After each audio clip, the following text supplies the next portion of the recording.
This is a special podcast presentation from 700WLW.com. This is Doc Thompson On Demand. Proposed Hamilton County budget has been released. Commissioner Greg Hartman will explain what's in it about 10:06 this morning. New details in the Franklin County murders. Some of your speculations may have been correct. Details about 11:06 this morning.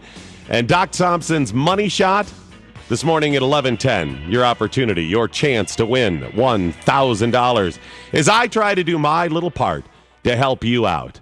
Economy's bad. People looking for work, maybe want to start their own business. Your opportunity to $1,000 this morning at 11:10. Doc's money shot. Were you out at the Occupy Cincinnati, Occupy anywhere else? At first, I thought it was a Halloween celebration. It turns out it was just the occupiers. Because I drove down on Saturday, and they were just zombie-like. Just marching, repeating what other people say. Very zombie-like. So I thought, I don't know, this looks like a oh, those are the occupiers. All right. Well, I figured I'd go down there, get a kind of a firsthand, experience of what the occupation is like. And I got about a block away, and I saw them. They were making their way on Saturday to Fountain Square, and I was like, you know what? I don't feel safe. I don't feel safe. No. Not that any of them would, be violent and beat me up. Although that's a possibility. I mean, look at New York and other places. But no, that isn't why. When I saw how unclean they are, I don't know what kind of diseases they carry in that. I mean, because it's the mutants there, the druggies and the unwashed. I was like, I'll watch a little, a block or so away. That way I don't come in contact with. Well, what if I bump into one of them and one of their drug needles stabs me from their pocket? Not that they would do it intentionally, but, they're kind of out of their mind on drugs and stuff and may bump into me and, stab me by accident. I just don't want to around it. But I was curious. I wish I could have gotten a little closer. I didn't feel safe. Did you make it to any of the occupations? Oh, by all means, please share your experiences because mine are limited. 513-749-7000, 800, the big one, pound 700 on AT&T. Mine are limited to watching from about a block away, and I got a decent experience. I wish I could have, gotten a little bit more. I saw a bunch of videos online. I'm going to play some of those clips to explain the zombie-like reference in a second, but let's see here. We got Pete in Coleraine. You were at the Occupy Cincinnati? No, I was at a different one. It was in the tri-state. It was Occupy Waynesville.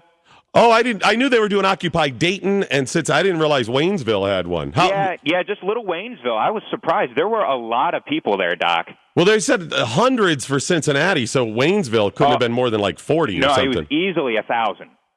1,000 plus people. At least 1,000. There were old people, young people. In Occupy Waynesville? Yeah, Little Wayne. I was surprised. Little Waynesville. Well, what was happening there? What was going on? Well, everyone was just kind of hanging out in the streets, eating, just enjoying each other's company. Wait a minute. That wasn't Occupy. That was the Sauerkraut Festival. Well, were there vendors and people selling food and stuff? Yeah. Like I said, it did smell kind of funny. Well, that's the sauerkraut. I understand your confusion there, that if you thought it was the occupiers who were smelling. Yeah, they do kind of smell a little like sauerkraut. But that was a sauerkraut. That wasn't an occupation. Maybe there was, some weird supporters in there or something like that. That's, I think there was 100 or so in Occupy Dayton. Oh, I'm going to tell you. So they had an organizational meeting for Occupy Dayton. I think this was Thursday or Friday. And they were calling it Occupy Oregon. The little area there, Dayton. And they were handing out flyers. They said, well, this is not the occupation, even though they were calling it that. And even though there's a website, this was just kind of the rallying thing for it. Well, very, very slick. I'll give you some more of the details coming up on Occupy Cincinnati. But, Nick in Loveland, were you an occupier, Nick? Oh, yes, I am. I left this morning. I was down there through Saturday.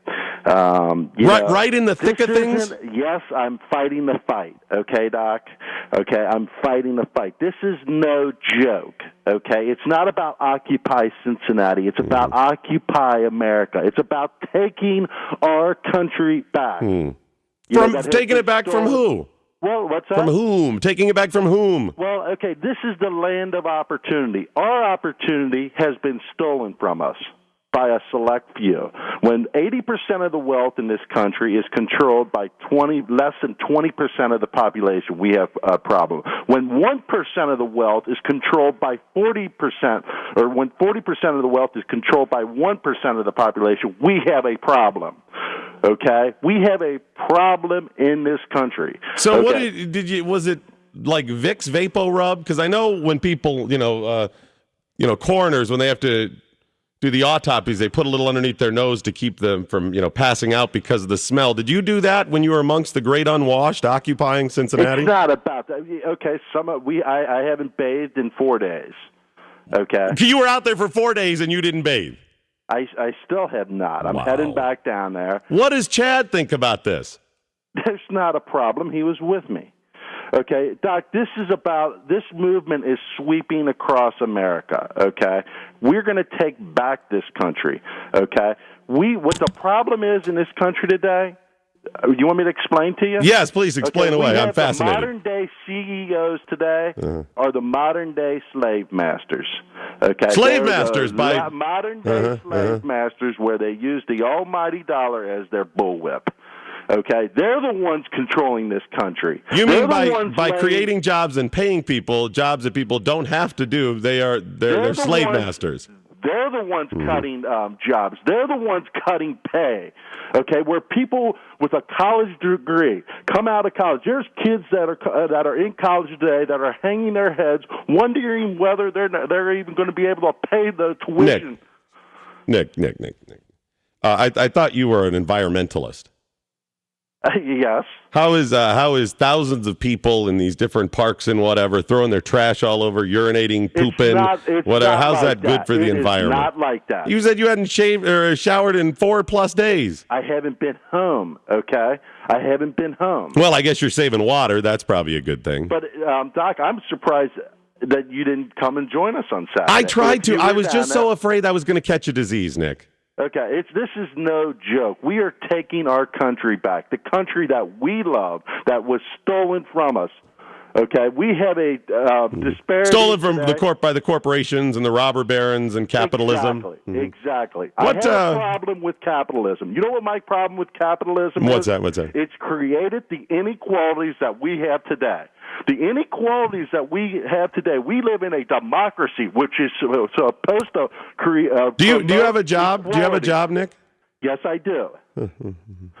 Democracy is supposed to create. Are you calling me on a cell phone? Yes. That a corporation built in that? No, okay. I'm just saying we need to take this country back. Do you make your own clothes? Or do you buy them from a company? Doc, I want people to join us. We're not leaving here. The Cincinnati police can come down and give us citations. I don't care.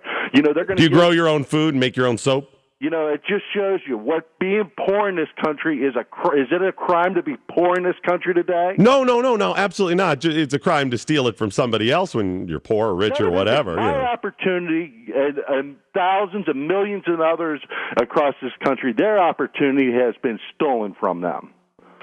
So you grow your own food and make your own clothes then? No, I do have a garden in the back. But you don't grow all your own food? Some. You ever go out to a restaurant, drink a bottle of wine? Yes. Is it your restaurant? All I got to say is, why is the rich getting rich and the poor getting poor? Nick, how about this? How about, I'm kind of touched by the people out there. They obviously want free stuff, and as you said, they're not showering. How about I come down and give away soap? Would that help out? If I give away soap and washcloths and stuff, would that be okay? Doc, don't make a joke of this. Do not make a joke of this. This is war. I have declared war. We are taking this country back. Well, let me ask you. I want to learn more as a proud capitalist, an unabashed proud capitalist. Would I be welcome down there, or do I have to fear?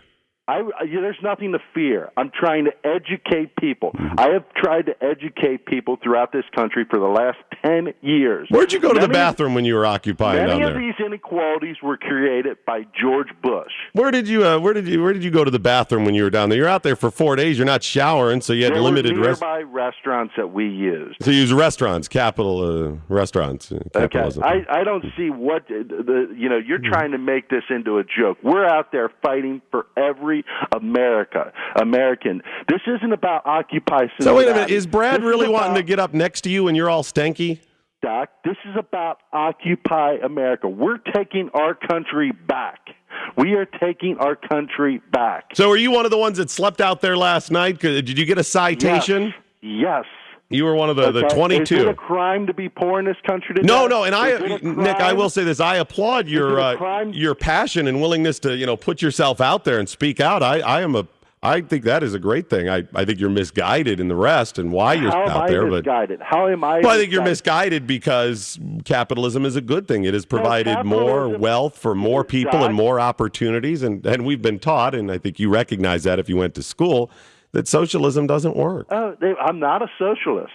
I'm saying that you're just an anti-capitalist. So let me make sure. Capitalism has created the inequalities that were created. So you're not a capitalist then, because of the inequality. So you're not a capitalist, and you're not a socialist. What's less then? A communist? Are you a fascist?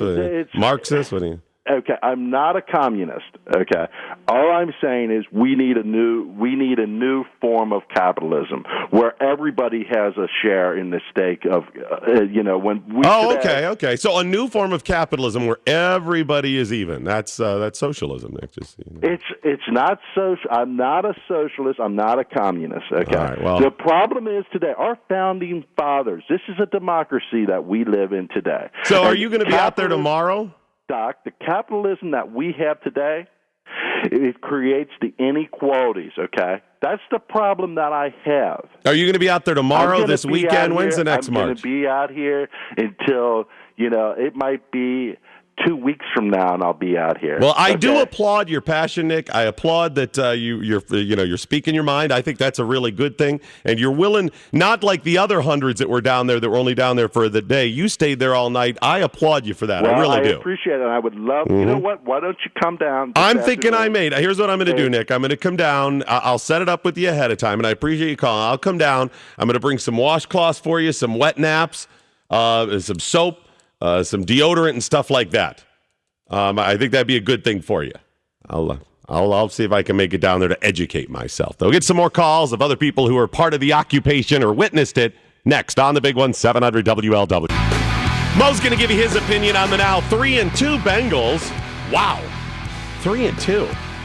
Coming up at about 9:33 this morning. We're talking a little bit about the occupation. Were you there? Did you see it? Did you witness it? Or your thoughts in general? If you've seen many of the videos online, I've got to play for you a clip of Atlanta's occupation coming up in just a second, but people want to comment. Bob and Kenwood, you're on the air. Hey, Doc, I just wanted to let you know the occupation is it's taken the world by storm, first of all. I was at Julius Park over in Anderson yesterday, and under one of the shelters, they had a bunch of balloons, and there was probably about 40 people that were occupying this park. Mm-hmm. They were singing songs, the whole 9 yards. I really feel that if they keep occupying these parks, it will shut down the infrastructure in this area. The one you saw, was there a cake with candles on it or anything? Balloons? Yeah, Bob. It appeared to be somewhat of a natural cake. They used wax for candles, completely natural. They were not, they had no sort of was there a youth movement? Were there a lot of younger people taking part or sitting around the little fire? Yes, Doc. I believe they were recruiting the youth. They're trying to, really look into the future when it comes to these occupations. I believe. Are you occupying? Are you taking part in any occupations? Honestly, Doc, I was a little timid. I mean, these kids were running around like they had way too much caffeine. I took the standoff, stance along with you. I did not feel. You don't feel safe, yeah. No, it's just you don't get the warm and fuzzy feeling when you're around that kind of a situation. Well, after I witnessed some of the occupation on Saturday, I went home and occupied a paint roller for most of the day. And then I occupied my car a little bit later on to run some errands and take part in some capitalistic activities there. and occupied a church pew on Sunday morning for a while. So occupations all over. Don in Columbus, you're on 700 WLW. Hey, good morning. What isn't this a rerun of the '60s? I mean, didn't we have the same thing back then, where people were against the capitalism until they started making their love beads? They thought, hey, I sold my first set of love beads. So you're a little skeptical of the occupiers, are you? Exactly. I think it's going to escalate into they're going to become the capitalists later on. Now, once they find out they can sell their T-shirts, the Occupy, next you know, he's got a whole wardrobe of T-shirts. Did you notice when Nick called in, he was using a cell phone that he bought from a corporation, his clothes, his food, he has a job, all of those things. But hey, all we need to do is get Woodstock going again. Yeah. You know, there is one difference, though, Don. When you talk in the 60s, you had a situation where people were drafted in against the war. There's not a draft now. I mean, because, 60s were about a lot of things, some of the similar themes as well. But there was a war where people were drafted. So, well, and the quality of life wasn't as high in the 60s in general as it is now. Yeah, they have the attitude, if you go out amongst the occupiers, you read all their stuff, whatever, it's almost like they believe it's the French Revolution or the Bolshevik Revolution. People are starving, and it's not. This is a revolution, an occupation against a loss of quality of life, where they don't have the same same amount of junk and stuff, possessions, cell phones, as maybe they want or probably would have had. They've taken a little step down. They're not starving like the French Revolution. There's plenty of food around. By the way, here's a little clip of Atlanta. This is Occupy Atlanta. This is what has become really creepy about it. The weird chanting where they'll say something and then everybody in the crowd repeats it back. At first, I thought it was because they don't have a sound system, but the guy had kind of a megaphone in the one in Atlanta. But it's not just Atlanta, it's a bunch of them. Listen to this. How do we feel? With hand signs, please. Let me take a moment to explain why we use hand signs. Clapping can prevent someone else who is addressing the assembly. You know what this is? This is why I thought they were zombies. We want everyone's voice. They just, I'll repeat what you said. I'll repeat what you said. To signal approval. Wave your hands. They're like zombies. It's almost cult-like. You've got to see this whole video. It's about 12 minutes long. It's on my blog at 700WLW.com. And the single greatest picture of any occupation. It's a crowd. It's a snapshot, a photograph that I have on my blog as well. It is the single greatest picture that has come out of any of these occupations yet and may ever. It doesn't matter if they're around 50 years, occupying cities for 50 years. This is the greatest picture. It's on my blog at 700WLW.com. More of your calls next. And Mo Egger on the Bengals, 700WLW. Aaliyah Rahman is here from the Occupy Cincinnati protest. And Aaliyah, welcome to the Bill Cunningham Show. Thank you for having me. So what groups do you represent, if any? I represent the group of folks who are currently camped out in Garfield Plaza or Pyatt Park in Cincinnati, and the supporters of those folks who can't be camped out in that park. I represent what we are calling the 99% and that's been called nationally. What are the issues? What do you see as some problems in American society? So I actually was at the New York protest recently as well, and have been really following the coverage, and I hear a lot of folks saying that it seems that to them, the protesters don't have a message. I encourage people to look at what people are calling themselves. They're saying we are the 99%. I'm not necessarily sure that we need a whole lot more message than that in terms of what the values and principles of the group are. Resolutions and action is a different story. But as far as what the kind of complaint is, the reason they're saying that is because we have a lot of data.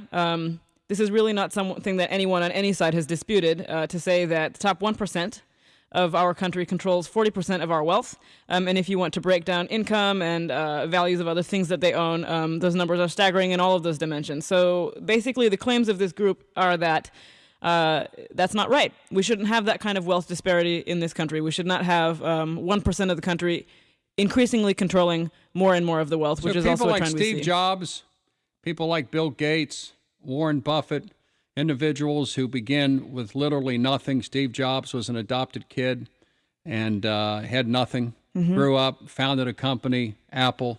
I use his products. Most people use his products. He's worth $6 or $7 billion because he put to work 40,000 people who generate trillions of dollars in the American economy. When you say it's our wealth, wouldn't you agree that it's his wealth and that the government or the people do not own the individual property of people like Steve Jobs?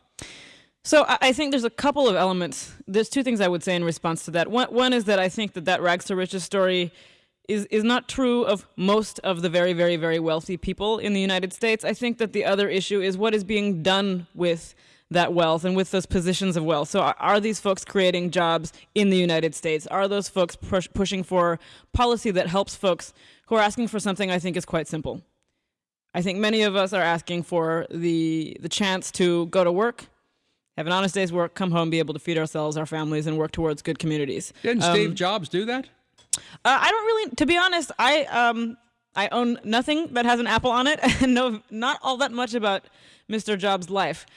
So someone else would probably be good to speak about that. And I don't really think that most people there have a dispute with Steve Jobs himself. I think actually the critique is much more of the kind of the elected officials we have right now who are not pushing in the correct direction with respect to what needs to happen. What needs to happen? What needs to like President Barack Obama? Sure. Elected 53% of the people, hope and change you can believe in. We are what we've been waiting for. When I get elected, the seas will quiet, the winds will stop blowing. We elected the Messiah in 2008.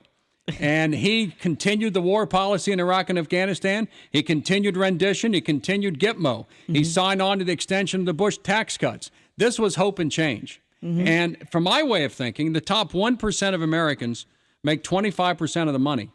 And they pay income-wise, sure. Income-wise, and they pay 40% of the income taxes. The top 5% pay about 60%. About half of American workers pay no federal income tax.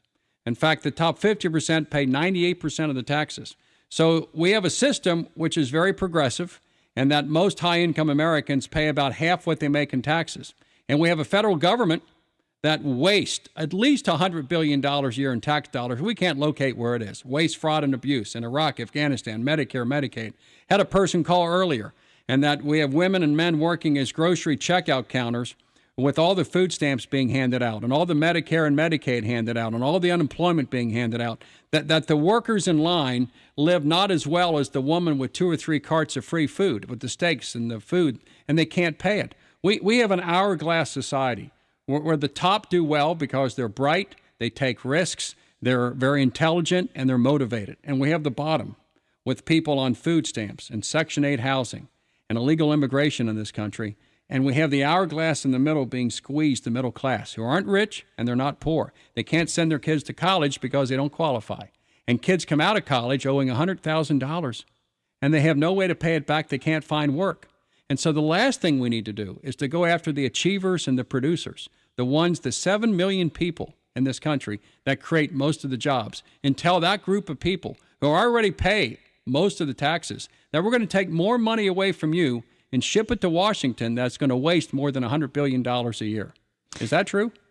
I think, first of all, I would like to... So I hear you asking a number of questions, actually, in the thing that you just said. Number one, you began talking about the president. I'll try and respond in the order of things that I heard.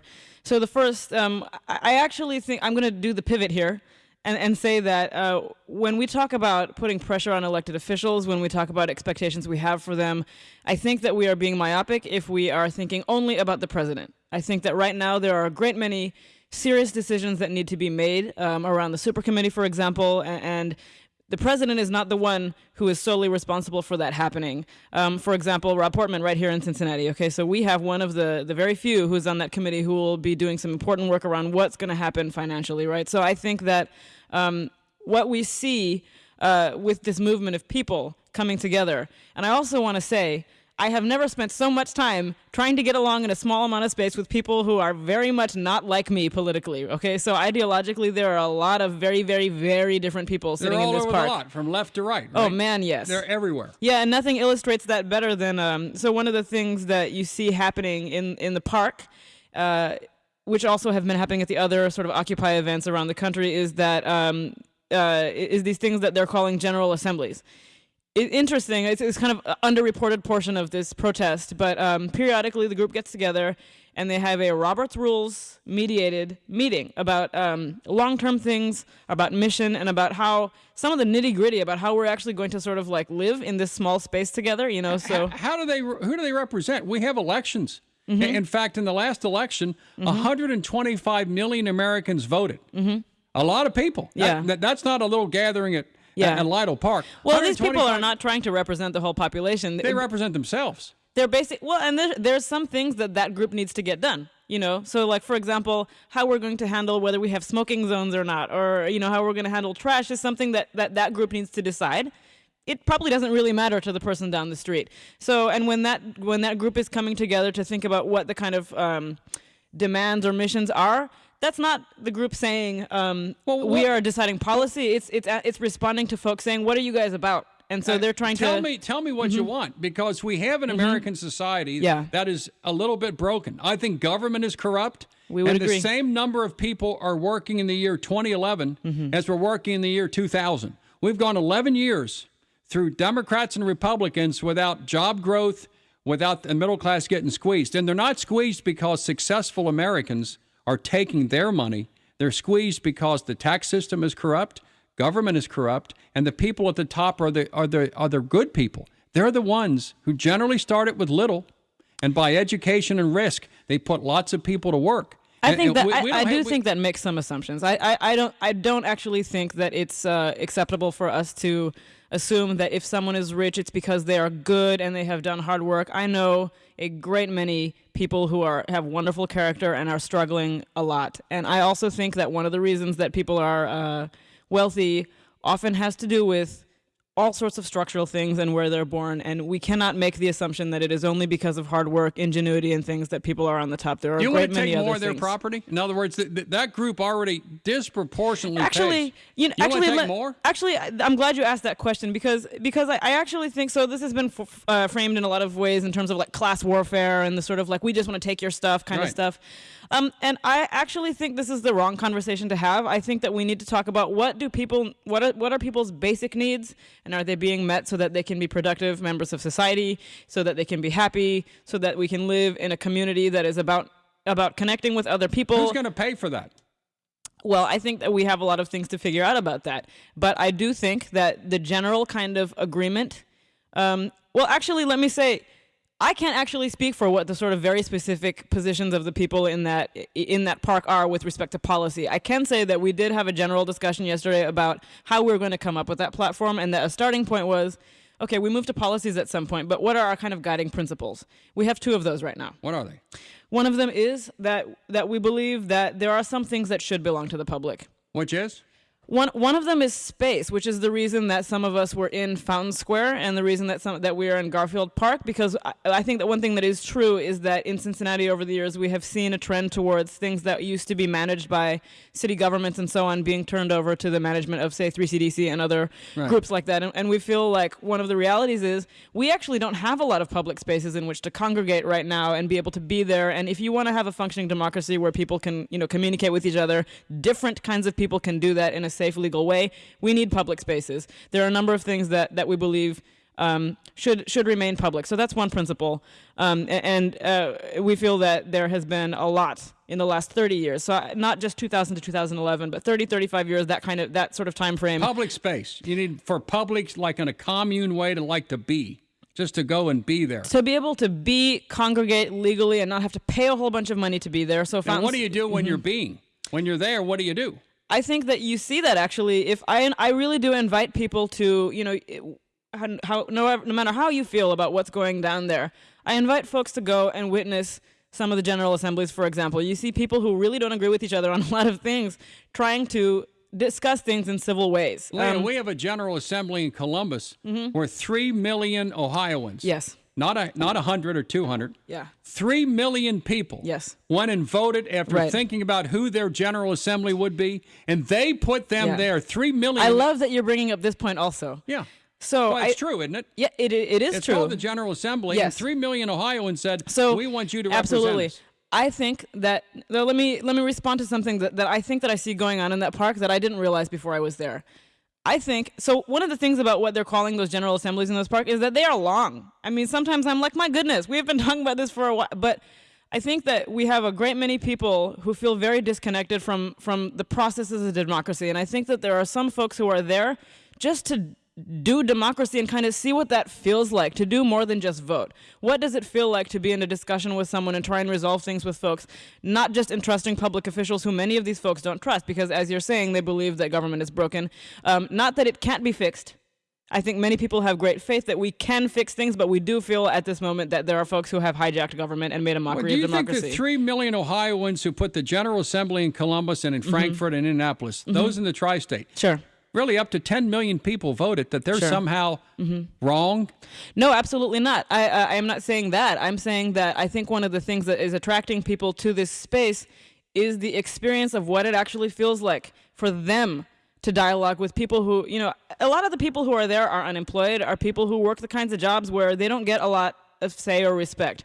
I really see and feel a lot of people it just seems to me like they need a chance to be heard. They're not necessarily ranters, right? But so the process may be as important as the platform that people are coming up with. But we have a General Assembly. We have adults that are there. Right, but do you see what the distinction I'm trying to make here is these are not people who are saying, I want to be the one who makes decisions for Columbus. I think that one of the things that is severely lacking in the country is sense of community in people's life. I think this is a place people are coming to try and do that again in ways that we had before we were mediated by media and technology forms that alienate us from each other. I think that for a lot of folks, for some folks there, it may not be at all about what that demand is at the end. I think that, yes, we elected folks to be in the General Assembly in Columbus, but how many of us have been able to sit in the State House? How many of us have been heard by a great many people? You can be heard on radio talk shows like this. Yeah, but Lincoln Be Where? Right. You can go there. You can go on the internet. Go to chat rooms, go to Facebook, Twitter, MySpace. That's right. You can do all those things. Yeah, that's right. And so what is lacking then? Because we have plenty of communication. I'm on my iPhone constantly. You're on yours. We communicate with each other. This is a BlackBerry, thank you. BlackBerry, mine's an iPhone. And I'm thinking to myself, okay. But this is a very different feel. I'm sitting here on the 6th floor of a building looking out at a shopping mall, and there's 2 of us in the room, and there's a bunch of TVs, not blaring, but I can see people with no sound saying things on news stations. This is a very different experience than being in a small space with a great many people and trying to figure out how we're going to live together. Aren't we living together now? I don't think we are. We're not. I think in a lot of ways we are living by ourselves, yet, quote unquote, together. All right, now, as far as the economic argument. Sure. We have a government that is seizing about 25% of the private sector every year, taking in the form of taxes. The federal government takes, just the federal, not the state, local, take 25% of private property and communicate it to Washington to be spent. We have a federal budget of $3.8 trillion. We collect about $2.4 trillion from achieving Americans. Half of the American workers pay no federal income tax. And of that money, a good chunk of it is wasted. Waste, fraud, and abuse. It's terrible. You see every day, at least people who work in retail centers, individuals come in and they have their Medicaid card, they have their food stamps card, they have their Section 8 housing voucher, and they contribute little or nothing to American society. I don't think that's true at all. I think that if they are working in a service profession and we are getting service from them, they are contributing. I also think that they do very, very important stuff. There's a whole bunch of labor that is not counted in statistics. When you make meals at home, it doesn't get counted in gross national product. When you take care of children, it's not counted. There's a lot of things that I'm hearing you giving me a lot of numbers and things like that. For that stuff? Should they be paid? And if so, who pays them? Should they be paid for those things? Yeah. I'm not necessarily saying that. All I'm saying is that the argument of the folks in the park. By the way, I never got to what the second value was, the second principle. What is the second? The second principle is that democracy is a situation in which the government should answer to people, not money. Okay? So that if I'm richer, that does not mean I should have more say in the government. So, and I think Should a lot Obama not take $1 billion to run next year? Would you say President Obama take no money? Because you don't take money to run from poor people. You don't take money to run from the middle class. Right. He's taking money to run from labor unions and from Wall Street. You know, he's Wall Street's favorite guy. Actually, well, I mean, not just Mr. Obama. Pretty much anybody who wants to run for some. Well, I would actually like to see some politicians start to say things like, "My goodness, what could we be doing with that much money?" Well, what could we? We could be helping folks who folks who need a hand now. Well, I we really spend think trillions of dollars on poverty since. We also spent a great deal of money helping out some very rich people recently. I'm just trying to say there's no one in this world who doesn't need help sometimes. In 1964, from 1964 until now, American society has spent more than $3 trillion on poverty programs. We have the same rate of poverty today as 45 years ago. The failure of then poverty perhaps our poverty program, maybe there's something else going on that's making that not work. I mean, so just in a logical kind of argument there, it doesn't work. We don't necessarily know if the way that those programs are being run is the problem. There could be a million other factors that are contributing to that. But again, I think that this is getting to a place where we're trying to, talk about who's going to pay for what and all that kind of stuff, when I think that we just need to wake up to the reality that there are a great many people who are struggling right now in this country, and that is absolutely wrong for the richest nation in the world. There is no reason we should have as many poor people as we do right now. Absolutely not. I grew up in a country where I grew up in Bangladesh, right? I saw a lot of poverty around me. Well, there's no comparison. Between the poverty in America means, according to the Census Bureau, you have cell phones. Poverty means if you're poor in this country, you're more likely to be morbidly obese than skinny.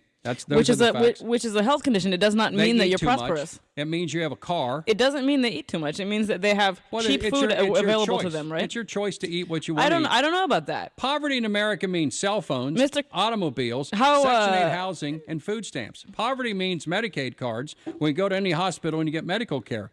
So I hear you saying that you think that assistance programs are a waste of money. Is this correct? I think many times a good chunk, maybe half, whatever the percentage is wasted money to individuals that are kept on a system that ensnares them into the world of poverty when they should be self-supporting. And I think that actually almost everyone in that park would agree with you, and almost every poor person I have ever talked to. Down and talk to them. I think you really should. I think you should broadcast live. But I think that we've been concentrating mostly on safety net programs right now. But we haven't talked about jobs. And I think that one of the unintended kind of things, one of the unexpected things that happened when we moved into Garfield Park versus Fountain Square is that there were people who already were occupying Garfield Park, people who sleep there every night, who were kind of homeless or something? Absolutely.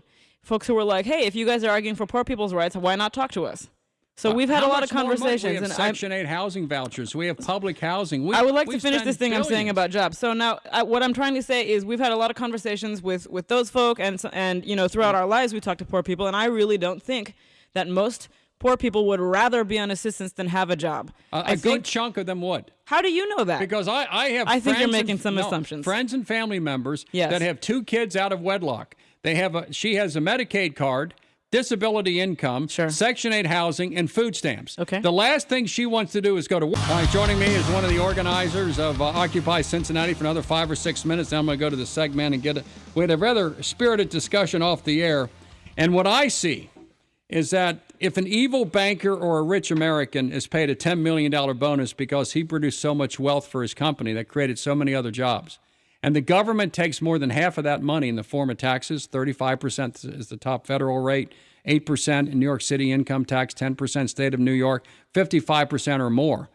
To me, that is almost confiscatory taxes. If what you make is your private property and not belong in some commune sense to a bunch of other people, and you got to pay more than half of your own property into a system that ensnares individuals in the poverty trap from which they can't extricate themselves, why do you contend people need to pay more taxes when the achievers in this society economically already pay disproportionately high taxes?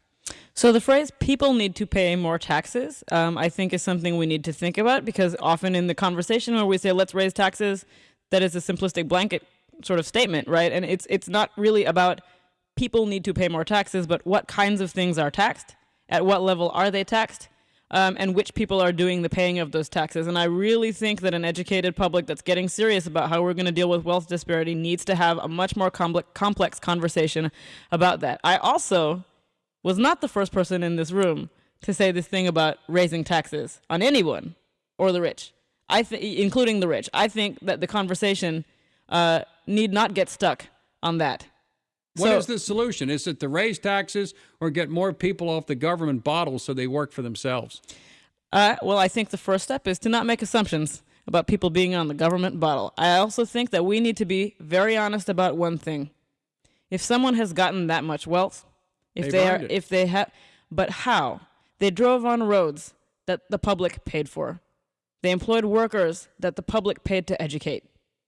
They took advantage of so many things that the public provided for them. No one has made that money on their own. I'm not saying don't tax. I'm saying right now, high-achieving, high-income Americans. My goodness, how high does it need to be? What do people need to live? Well, I think that we need to... them? Yeah, in other words, would you say in your ideal world that the most you can make is $1 million or 10 million or $1 billion or 100 billion? So you would say that the Warren Buffetts of this world, who's put to work 140,000 people every year. Warren Buffett puts to work 140,000 people. Good on him. And he's worth $35 billion. And when he gets done in his life, he's giving that money to the Bill Gates Foundation to cure lots of problems around the world. That you would not permit a high-achieving American with great intelligence and great feel and great wealth to use his private property the way he wants. You want it to be given to what? And if I'm glad we're talking about Warren Buffett, because Warren Buffett has come out and said, government, you are not taxing me enough. You understand why? Because he chooses to take dividends instead of earn income. If Warren Buffett would say, I tell you what, Hathaway, you pay me $100 million a year in income, he would pay 60% more in taxes, a lot more than his secretary. But he doesn't do that. He plays a game. And he says that Berkshire Hathaway, pay me in dividends, which is 15%. Right.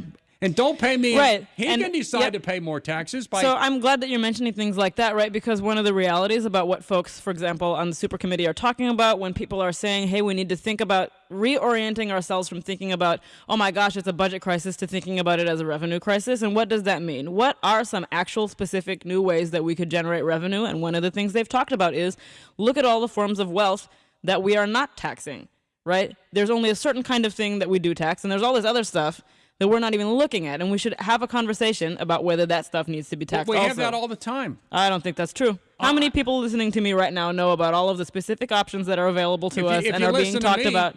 I mean, when I watch, and I've watched it for 25 years, Washington, Columbus, Indianapolis, and Frankfurt. It is a regular discussion in committees all over the place. Exactly what you're saying is discussed every week in Columbus, every which way, who to tax and how to tax. And the people we elect go there and they decide those things for us, and maybe it's corrupt. Right, but yes, and that is actually the problem. It's corrupt. That is the problem, because you know what? If you are a rich person, you can pay a lobbyist. If you have a company that is generating so you can pay a lobbyist, I can't afford a lobbyist.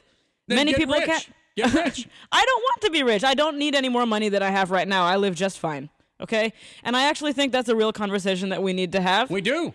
All the time. Some people's basic needs are not new. Some people's basic needs are not being met. Many people's basic needs are not being met in this country. We have a hell of a safety net in this country. Anybody can go to any hospital in this country, walk in, and they pay no money, and they get hundreds of thousands of free medical services. I'm not sure if you've had a medical emergency in the last few years, but the safety nets in this country are torn and shredded in a lot of ways. I think that you and I experience very different realities, and I think that many, many people listening to me would agree with not just you, but also me. If you want to have 5 children's hospitals and 5 university hospitals, who pays for all that when we already have a progressive tax system where half of working Americans pay no federal income tax to run the federal, half pay nothing? I am actually not interested in having a conversation about you keep moving the hands to the bottom, close to the bottom of where the table surface begins here in the office. Right, half pay nothing. Okay. Nothing. I would much rather have a conversation about if you are doing extremely well in the United States, you should do well by the United States. They do already. I disagree with you. The top 1% make 25% of the money every year and pay 40%. And controls 40% of the income, of the wealth, excuse me. Yeah, but they pay 40% of the bills. The money goes back into the system. So you're talking about entitlements, and I'm talking about needs. We're actually having a conversation about two different questions here, So you think government is in business to supply each of a person's individual needs, irrespective of their contribution to that society? I think that everyone is contributing to this society. I think that means everybody gets a car. The poor in this country have cars and cell phones. The poor in this country are morbidly obese. I am not talking about cars. I'm talking about people not having to worry incessantly about how they're going to pay their bills. That's the part No of one should life. have to live like that. Every human being in and the it does world, not need to be. Everybody worries about paying their bills. No matter who you are, you worry about paying your bills and the risk that you take. If you live in Bangladesh or India or Japan Some or people China, are worrying you're far talking more about than utopia. others. So, well, then make more money and get more education and take more risk and work. How much money do you make, sir? A little bit. Tell me how much. How much do you make? I asked you first. I'm not going to answer a question. It's a private matter. Okay. Do you understand? Why aren't you making 4 times what you're making right now is what I want to know. I would like to. Why aren't you making it then? I'm trying. Why aren't you making it? I'm Why are trying. you not succeeding? Are you not smart enough? I am smart enough, but why aren't you making more money? Why Hey, I'm are you asking coming you. to me? I'm asking you. Do you believe in privacy? Well, okay. Well, I'm not asking you anymore how much you're making. I'm saying, why aren't you making 4 times what you are? I'm doing what I can do, and I'm taking my But why risk. aren't you there? Aren't you smart enough? I am. Aren't you ingenious enough? Yes. Then why aren't you making it? Why aren't you living in Indian Hill? Why aren't you flying in private jets? Because Why I aren't don't you? want to. That's the difference between you and me. I'm living my life the way I want to live it, and I'm No, happy. you just said you would like more money, and you don't have I would it. like more money. Would you like But more why money? don't you have it? You go down to that park and ask those people if they would like more money. What would they say? Here Here is I my live in point. a commune, have free sex, and smoke drugs all day. Is that No, what good I Lord. want? By the way, we passed a resolution in our General The Assembly Drudge that says Report no says drugs on or Wall alcohol Street allowed at that Occupied park. right now, they're having unprotected sex. Well, we're not doing and the that. I don't know homeless. those people. Well, you got to meet them. But the fact of the matter is, you're idealistic. As are you, sir. I am idealistic. I want a better And I'm country. actually not ashamed of being idealistic, but all I'm trying to say is you're sitting there telling me you would like to be making more money than you are, but you're not. That means there is an obstacle, and not everything is in your control. The obstacle is within my control to take more risks and to do other things Why to aren't make you my doing life it? better. I'm doing what I can do. I have a life to live. But you're not where you want to be. It isn't about me. It's about the movement. And the movement is about taking money from people already paying all the bills and giving it to individuals who don't financially contribute to society in a significant way. I think that by not paying people what they deserve for doing extremely good work, such as cleaning your hotel room, such as serving your food. Who's going to pay that? The customers who go to that hotel? Are they going to pay it? The answer is we. Yes, it is left to decide how exactly, but I think we have an obligation to each other. So that means if you clean a hotel room, you should, how much an hour? I'm not somebody who can $10 decide a an number. hour? $15 an hour? I don't want to talk numbers. I want to $100 say an hour? people should be able to live. They do live. My goodness. They do live. Anybody listening to me thinking of Yes, people who you are live. struggling harder than they should be? We all struggle as Americans, as human beings. You mean people in China are not struggling? How are the people in your native Bangladesh doing? Are they struggling? Many What people country are in the struggling. world is utopia? What country in the world has individuals not struggling? Where? What do you mean by utopia? Can you explain that to me? I can't. Can you? You said it. I didn't say All it. right, Bangladesh. How's the economy of Bangladesh working? Can you explain what utopia means? Since you're asking me a question, and I would like to know what you mean by the question. You're from Bangladesh. Are you comparing America to Bangladesh? No, I said I grew up in Bangladesh. It's How not a is comparison. Bangladesh doing with their economic system? I'm not a Bangladeshi economist. Isn't America doing damn well?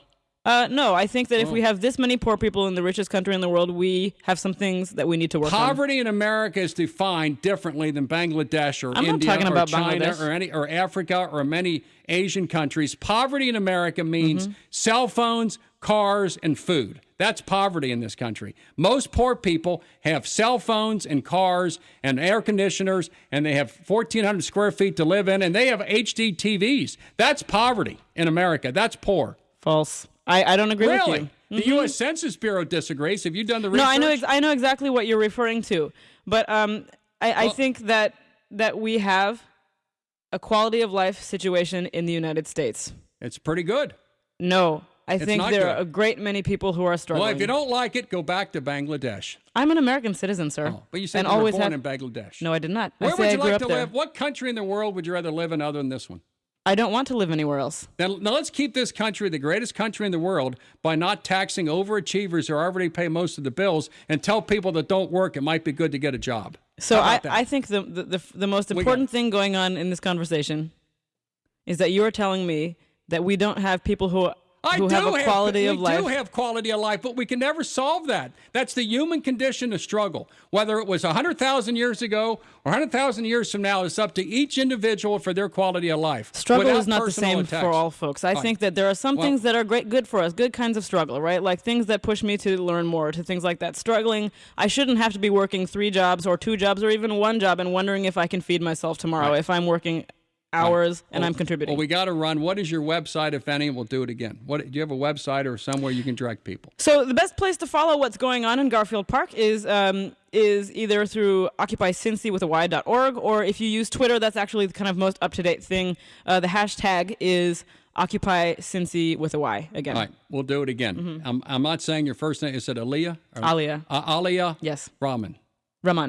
Yes. Thank you very much, and maybe we'll do it again. Okay. Thank you. Billy Cunningham, 700 WLW. I want to thank Miss Ramon for coming in. She's rather idealistic, I would say, but I agree with about probably half or more of what she says about a corrupt U.S. government. Yes.